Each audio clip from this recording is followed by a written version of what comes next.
Sleek silhouette, simple styling, and I'd say a successful successor to the previous generation.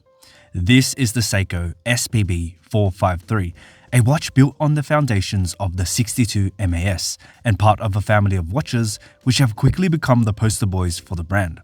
While it's not Seiko's most luxurious offering, it places itself in a comfortable range, and I can't help but feel like this is Seiko's Submariner. It offers a no-nonsense approach to a diver, with its black-on-black palette and adequate capabilities, and draws inspiration from an iconic watch with Seiko's DNA. Here are the dimensions and specs. The SPB453 has a case diameter of 40mm, lug-to-lug of 46.4mm, a lug width of 20mm, and a thickness of 13mm. It has a water resistance of 300 meters with a screw-down crown and a power reserve of 72 hours from its 6R55 caliber. The dial on this SPB453 is an interesting one. At first glance, it appears to be your usual black dial, and in many situations it is. When you take the watch into sunlight or bright lights, however, a subtle sunburst finish can be seen accompanying a matte texture, highlighting shades of brown. It's a small touch that adds intrigue to the watch, and I quite like how they've gone for a subtle approach to it, as it helps to maintain the traditional diver look while adding some character to the timepiece. The grainy matte finish on the dial also allows the black to appear grey at times due to the way it reflects light, making it quite a dynamic dial despite its colour, and reminds me of the previous generation SPB143's grey dial. The printing is done in white for maximum contrast, and the lettering is nice and crisp.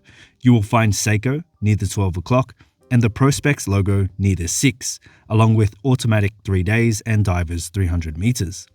While these three lines of text can be a little divisive, I personally have no issue with the layout, but some of the text can be a little redundant. Protecting the dial is a boxed sapphire crystal with a slight dome sitting proud of the bezel, and you can get some delightful distortions happening if you angle it at the right position. At every hour, we get polished rectangular indices, including the 3 o'clock, as the date window has been moved between the 4 and 5 markers. It has a black date wheel with a small circular cutout, and the combination of the two help it blend into the dial. I find the date to be non-intrusive, and it's there when you need it, but I can definitely see how its position can be an awkward spot for some, as the symmetry and flow from the full hour marker coverage is a little disrupted by the date. The hands incorporate half-brushed and half-polished finishing, which makes them appear incredibly sharp at all angles, making them more legible and shows off their shape very well. They match the rectangular theme of the indices with their own boxy look, but do come to a shallow point for more accurate time reading. In terms of lume, all hour markers and hands are lumed, and it's thanks to the position of the date window that we get a symmetrically lumed dial here, without sacrificing the date function. We do get a lume pip on the bezel, but no lume on any other markings, and while the lume is good, it's not to the standard we usually expect from Seiko, as I have many other older and more affordable Seiko divers and non-divers which demonstrate much brighter lume. The bezel insert is aluminium and coloured black, just like the dial, and they match quite well together, both sharing grainy matte textures for a very cohesive combination. Being aluminium, the insert further lends the watch to a more classic appearance, playing well into a heritage look, but does make it much more prone to scratching and wear compared to something like ceramic. The markings are white with a clean, symmetrical layout and include all minute indicators. These markings are etched into the insert itself, so they won't scratch off easily, and this elevates the watch to give it a real premium feeling over simple printing. The bezel itself has a polished lip, which accents the watch to break up its brushed finishing, and is done in a coin edge fashion, featuring numerous but shallow teeth.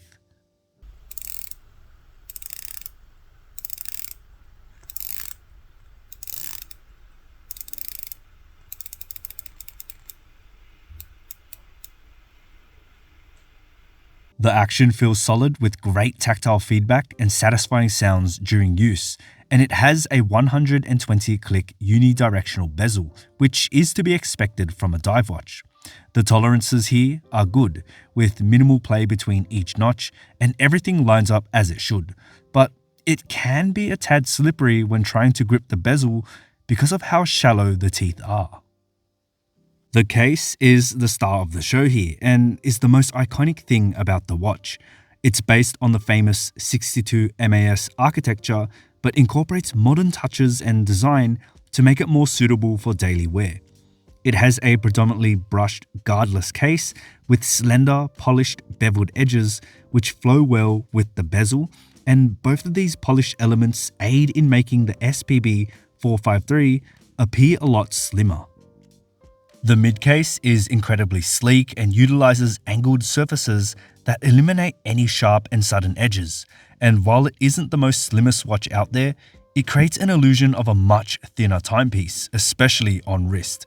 When you really take a look at the side profile, you can see most of the height coming from the case back and the lifted bezel. The lugs are drilled with a straight end structure, giving it a unique appearance, and also makes straps feel right at home by reducing gaps between the strap itself and the case.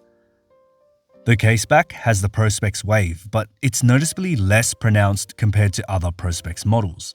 Behind it is the 6R55 powering the watch, and with my experience with the watch so far, it's actually running much better than the specified plus 25 to minus 15 seconds per day, achieving roughly plus 3 seconds a day. Now, I'm not sure if this is an anomaly, but I'm interested to see if it will deviate more drastically over the years. The bracelet has solid links and solid male end links, with brushing on the surface and underside and polishing on the sides. The links have a curved structure on top and have been shortened compared to the previous generation, and whether it was intentional or not, pinholes are present on all links, creating a continuous flow from the lug holes. The bracelet meets the case well, and I think the male end links match the blocky design of the lugs, but the fit isn't perfect, as there is a bit of play if you move it around, but this isn't really noticeable during wear. The clasp is milled with polished beveled edges like the case, and does have a diver's extension, but this extension is stamped and can be a little awkward to use. It has been downsized from the previous generation, but it did come at the cost of 2 micro adjustment slots, so you will only find 2 remaining. On the wrist, the SPB453 is comfortable, and its compact dimensions make it wearable on a majority of wrists. The contoured case allows the watch to sit well and does wonders to hide the protruding case back. Its shorter links make it wrap around the wrist a lot easier, and although the clasp has been downsized, it can still feel a little bulky because of the diver's extension.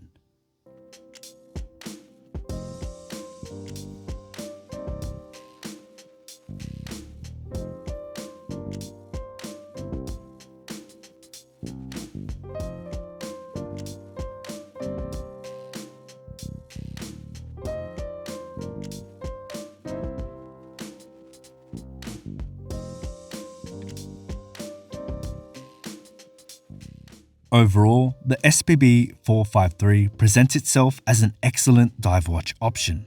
It's definitely more refined compared to your typical Seiko, and I feel like they purposely paid extra attention to the watch because of how popular the 62 MAS and the previous generation of SPB models were. I like that they kept in line with the DNA of the previous line of watches and just tuned the dimensions to make it better. The SPB453's classic black color combination makes it a safe and solid choice, and one that reignited my excitement for a Seiko diver, as they seem to be stepping in the right direction. Its upgraded capabilities brings it up a notch to match popular divers from other brands, and notably, it stands as a 300-meter diver, and this Seiko can now compete against the likes of the Seamaster Professional and Submariner. Thank you for checking out the video. If you liked it, give it a thumbs up and let me know what you think about the watch. I hope you enjoyed the video and consider subscribing for more watch content. I'll see you in the next one.